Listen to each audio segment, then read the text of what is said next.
Hey guys, check out my 16-inch crispy zero flop sourdough pizza. You don't have a 16-inch pizza peel? No problem. Here's how I do it. I used a frozen sourdough pizza ball for this one, which I took out of the fridge the night before. Then I let it sit at room temperature for 4 hours before stretching. I will share a video on how I freeze my sourdough pizza balls in more detail, so make sure to subscribe if you haven't already. This dough is 68 hydration. You can find a similar recipe in a previous video. I used different flours, but the technique is the same. It's higher in hydration, but you can still get almost zero flop while keeping the inside soft. For a 16-inch pizza, I usually go with 420 grams up to 440 grams per pizza ball. Let's talk a bit about why hydration matters. Higher hydration dough tends to have a better texture and more open crumb, which is perfect for that light and airy crust. It might be sticky to work with at first, but trust me, it's worth it. Also, using different flours can change the flavor and texture of your dough. Experiment with flour blends to find your perfect mix. I use fine milled semolina to keep the dough relaxed, and this flour will not get burned in the oven. Don't be afraid to use a lot, especially with higher hydration dough. Stretch it using your preferred method, then toss it in the air to remove the excess semolina. If you don't have a 16-inch pizza peel, use a cheap 16-inch pizza screen. I'll put a link in the description. It makes launching the pizza into the oven easy. First, add some olive oil to the screen to prevent sticking, and with this you will get even crispier bottom. Place the stretched dough on the screen, adjust it, and start with the toppings.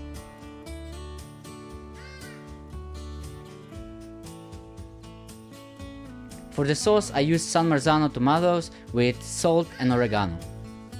These tomatoes have a rich sweet flavor that really makes a difference. Don't go heavy on toppings to keep your pizza crispy. Add some basil, pecorino cheese, and fresh Fior di Latte mozzarella. For all of you guys that you're based in the UK, I will link the shop for all these fresh ingredients below. Using high quality ingredients can bring your pizza to the next level, so try to get the best you can find out there. Sprinkle some Greek oregano, drizzle olive oil, and it's ready for the oven. I like to have the middle of the stone temperature around 400 up to 450 degrees Celsius when using the screen, because the screen will cool the stone down. Once the pizza is in, I turn off the flame for a few seconds and then turn it back on low.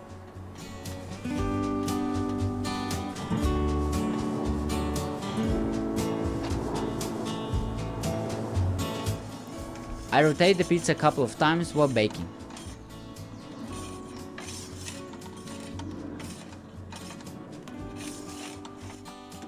Consistent high temperature is key to getting that perfect crispy crust.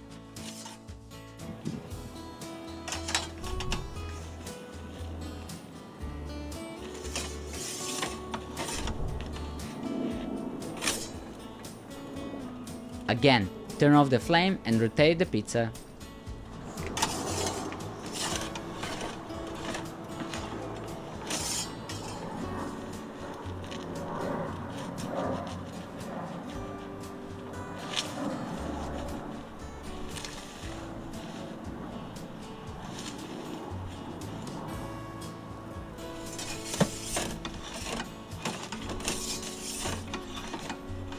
Turn the flame back on, keep it low, and when the bottom starts to bake nicely, I remove the screen to get an extra crispy bottom.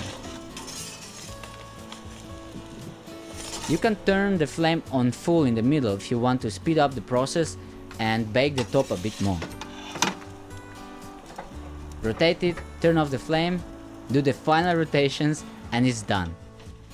It takes about 3 up to 5 minutes to bake. Put it on the pizza server, add some fresh basil, cut it, and you can hear how crunchy it is. The smell is incredible. That first bite is always the best, with a perfect balance of crispy crust and melty, well done baked cheese. Hope this was helpful guys, and see you in the next one. Pizza out!